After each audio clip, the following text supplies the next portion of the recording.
宫保鸡丁酸甜微辣，鸡肉嫩滑爽口，大家都特别喜欢。其实在家做也很简单，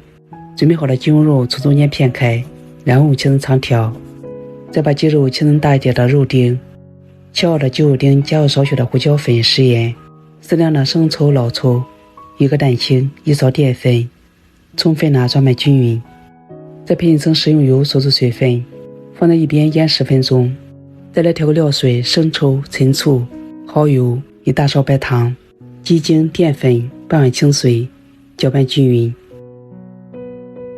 配菜胡萝卜、黄瓜都切成丁，黄瓜熏的水分高，把它片去。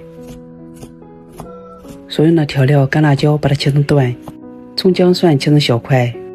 热锅凉油，把腌好的鸡肉丁倒入锅里，鸡肉翻炒至8成熟。